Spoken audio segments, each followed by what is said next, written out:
Hello বন্ধুরা, কেমন আছেন সবাই? আশা করছি সবাই ভালো আছেন। আপনারা ছাদ বাগানে পুঁইশাক চাষ অনায়াসে করতে পারেন। খুব সহজ একটি গাছ, অল্প যত্নেই 12 মাস থাকে।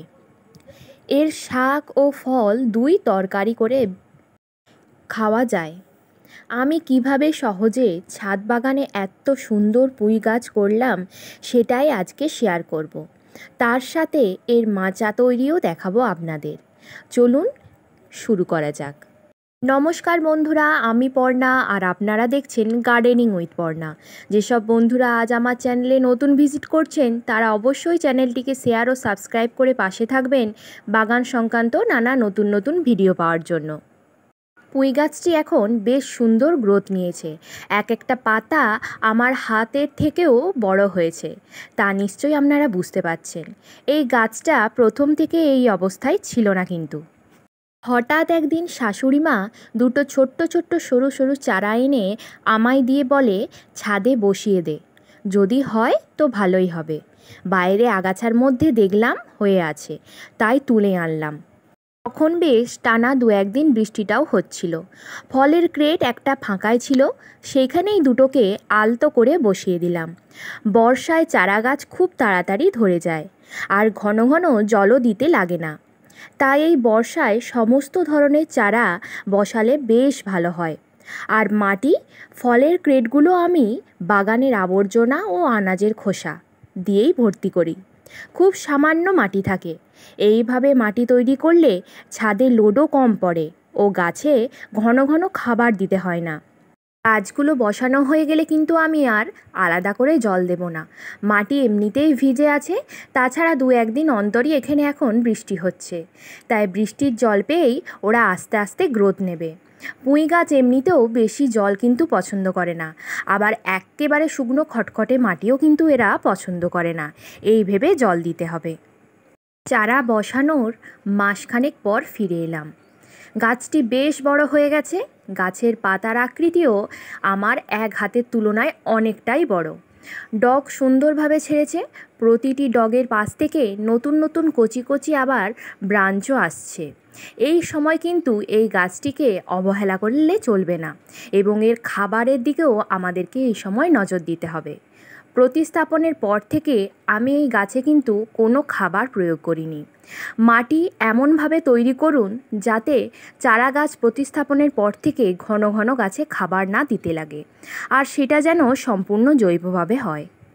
পুঁই গাছ, লাউ, কুমড়ো, উচ্ছে এই ধরনের লতানো উদ্ভিদের মতো অতটাও লতিয়ে যায় না, তাই জন্য ওদের মতো আর একে আমি এতটা শক্ত মাচা তৈরি করে দিলাম না।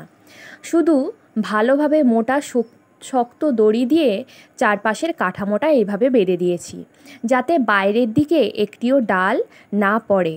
সোজাভাবে দুটো লাঠি দিয়ে দিয়েছি। আপাতত এই সাপোর্টটাই দিলাম।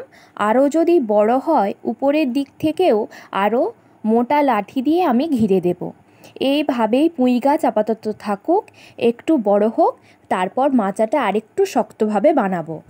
এই গাছ অনায়াসে আপনারা বাগানের এক কোণায় করতে পারেন, কারণ এই গাছের জন্য আলাদা করে কোনো মাচা তৈরি করার হ্যাপা থাকে না। সার প্রয়োগ করার আগে আমাদেরকে অতি অবশ্যই যেই কাজগুলো করতে হবে, গোড়ার দিকে হলুদ হয়ে যাওয়া পাতা, পচে যাওয়া পাতা, ঘাস, লতা পাতা সমস্তই কিন্তু এই সময় আমাদের তুলে পরিষ্কার করে দিতে হবে।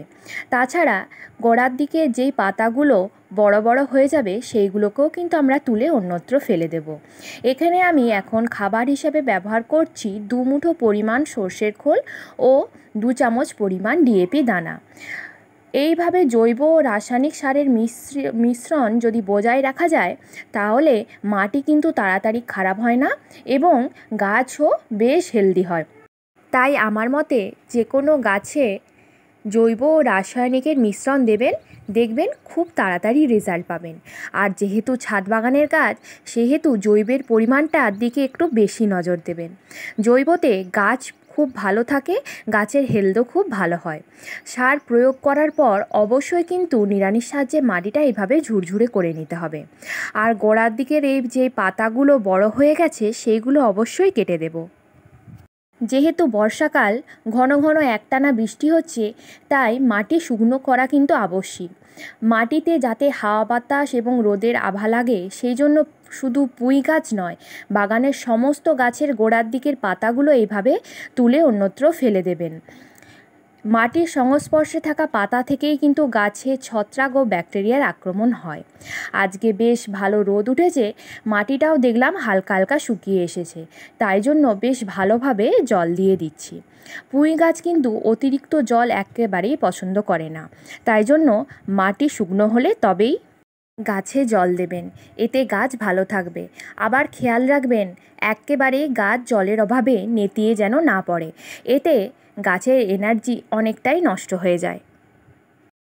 দেখুন, আজ বাগানে বেশ কটা পদ্ম ফুটেছে, সাইজও বেশ নজরে পড়ার মতো।